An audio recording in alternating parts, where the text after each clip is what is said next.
চট্টোপাধ্যায় বলছেন? নমস্কার। হ্যাঁ, নমস্কার। আপনার আজকে জামিন হলো হাইকোর্ট থেকে, জামিন পেলেন, আপনি কি বলবেন? দেখুন, এটা তো আমি প্রথম দিন থেকেই বলেছি যে এটা আমার ফ্যামিলি এবং ব্যক্তিগত ব্যাপার।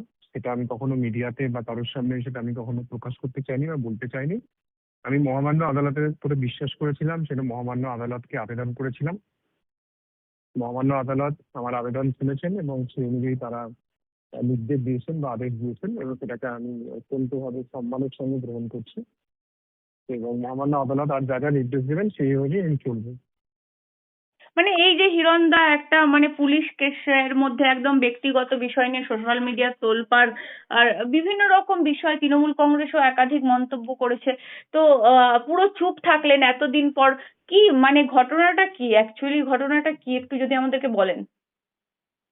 কিন্তু আমি প্রথমেই বলেছি, আবারও বলছি, এবং 20 জানুয়ারি থেকে আজ অব্দি আমি একটা কথা বলিনি, একটাই কারণে, কারণ আমার মনে হয় যে ব্যক্তিগত এবং পরিবার একটা অত্যন্ত আহ, ব্যক্তিগত ব্যাপার। এবং চার দেওয়াল আমাদের যে সংসার তার মধ্যে থাকা উচিত। ঘরের সম্পর্ক, ঘরের কথাও যে চার দেওয়াল ছাড়িয়ে পাড়ায় গ্রামে রাস্তাঘাটে ঘুরে বেড়ায়, তাহলে তো আর ব্যক্তি জীবন বলে পৃথিবীতে কিছু থাকবে না, তাই না? তো আপনি দেখবেন কিন্তু যে আমি সেটা আমার তো ব্যক্তিগত জিনিস পাবলিকলি কখনোই। পাবলিকলি এসে গেছে কার্যত।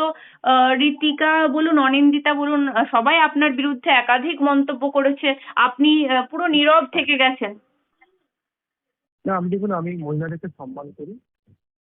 আমার মনে হচ্ছে যে মহিলারা আমার মায়ের মতো, তাদেরকে সম্মান করাটা আমার প্রথম এবং ধর্ম এবং কর্তব্য। সেই জন্য যে যাই করুন আমি সেগুলোর কিছু মনে করি না। বাট আমি আমার যেটুকু সম্মান, আমার যে আত্মসম্মান, সেখানে আমি মহিলাদের মানে মহিলাদের সম্মান রেখে আমার পারিবারিক এবং আমার ব্যক্তিগত জিনিস আমি কখনোই সোশ্যাল মিডিয়াতে আনিনি আজ অব্দি, এবং আগামী দিনেও আনবো না। আপনি যদি আমার ফেসবুক, আমার ইনস্টাগ্রাম, আমার টুইটার, আপনি আমার লিঙ্কডইন সবকটা ফলো করেন, দেখবেন আমি ব্যক্তিগত পরিবার দিই না বললেই চলে। মানে আমি যখন সিনেমা করতাম তখন সিনেমার প্রমোশন করতাম, এবং যবে থেকে আমি রাজনীতি করছি অ্যাক্টিভলি, তবে থেকে শুধু রাজনীতির খবরই দিই। আমি আমি সেখানে কোনো ব্যক্তিগত জিনিস নিয়ে প্রকাশ করি না। এটা আমার আমার এটা আমার নিজস্ব চিন্তা ভাবনা, এবং এই যে সেই সম্মান সনাতনী রেখে। ভাবধারার প্রচার করেন আপনি তৃণমূল কংগ্রেস থেকে, বলা হচ্ছে বারবার করে আবার আপনি দুটো বিয়ে করছেন, একটা বিবাহিত স্ত্রীকে রেখে আরো একটা বিয়ে করেছেন, সেই ছবিও সোশ্যাল মিডিয়ায় পোস্ট হয়েছে। এই বিতর্ক তো ক্রমশ দানা বেঁধেছে, আপনি নীরব থেকেছেন। না, আমি তো বলেছি যে আমার ব্যক্তিগত এবং পারিবারিক ব্যাপারটা আমি সোশ্যাল মিডিয়ার জন্য আহ, একদমই আমি কোনোদিনও সেটাকে প্রকাশ করিনি এবং কোনোদিনও করবো না।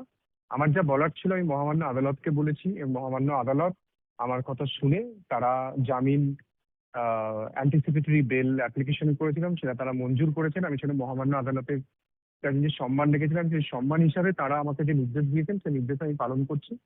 এবং আমি প্রত্যেককেই বলবো, আপনি এত সমাজে অভিযোগে যারা মানে বসবাস আপনি করেন। পুরো নীরব থাকবেন, এত অভিযোগ আপনার বিরুদ্ধে, দুজনের ক্ষেত্রে আপনি কিছু কিছু বলবেন না? না, আমি কোনোদিনও কাউকে বলিনি। আমি রাজনীতি করতে গিয়ে রাজনীতির ময়দানে হয়তো অনেকের সঙ্গে অনেক কথা বলতে হয়, কিন্তু রাজনীতির বাইরে আপনি দেখবেন আমি কখনো পার্টিকেও খুব একটা বেশি যাই না। আমি কখনো কারোর সম্বন্ধে বলিও না।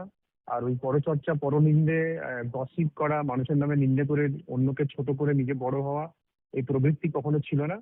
রাজনীতির ময়দানে গিয়ে অনেক কথা বলতে হয়, অনেক কিছু করতে হয়, কিন্তু রাজনীতির যখন কোনো পরিসর থাকে না, সেখানে আপনি আমার স্বভাব জানেন, আপনার সঙ্গে দীর্ঘদিনের আমার বন্ধুত্ব। আমি রাজনীতির বাইরে গিয়ে কখনো কোনো কথা বলিনি এবং আগামী দিনেও বলবো না।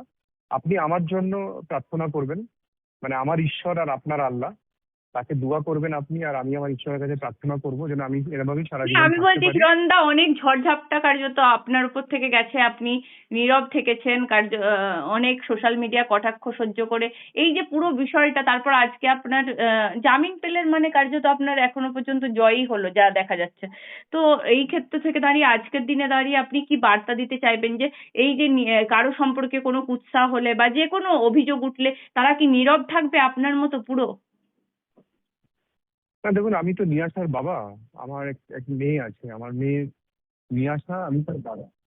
তো আমার সম্বন্ধে কেউ যখন কিছু নিন্দে করবেন বা আমাকে ছোট করার চেষ্টা করবেন, তো একটি ছোট মেয়ে তার বাবাকে সেটা ছোট করছে, তাকে নিন্দা করছে।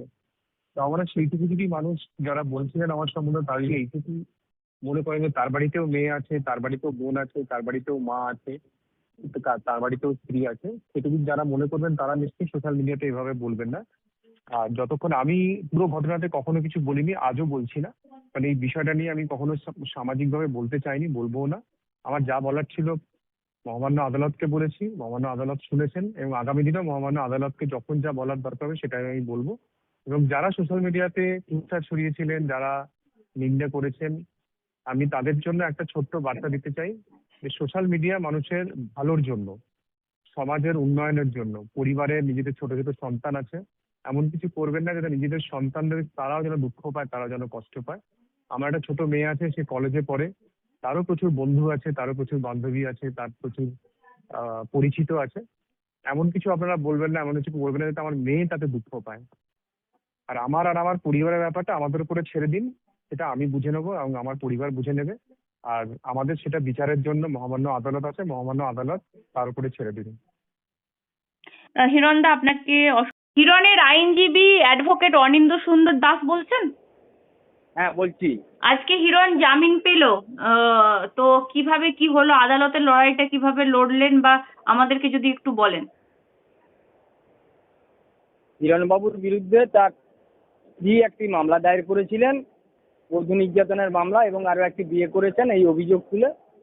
সেই মামলায় আমরা আগাম জামিন চেয়ে এসেছিলাম। তো আজকের জাস্টিস জয় সেনগুপ্তর বেঞ্চে এই মামলাটি শুনানি হয়, এবং তার যে স্ত্রী তিনিও তার পক্ষের আইনজীবী দিয়েছিলেন, রাজ্য সরকারের আইনজীবীও ছিলেন। দীর্ঘ সওয়ালের পরে মহামান্য আদালত আমার যে ক্লায়েন্ট হিরণবাবুর আজকের আগাম জামিন মঞ্জুর করেছে, এবং এই কেসে পুলিশ তাকে অ্যারেস্ট করতে আর পারবে না। মানে এইটা কতদিনের লড়াই ছিল অনিন্দদা? কবে থেকে আপনারা ফাইল করেছিলেন? এই মামলাটা প্রায় ধরুন 15 দিন আগে প্রায় ফাইল করেছিলাম।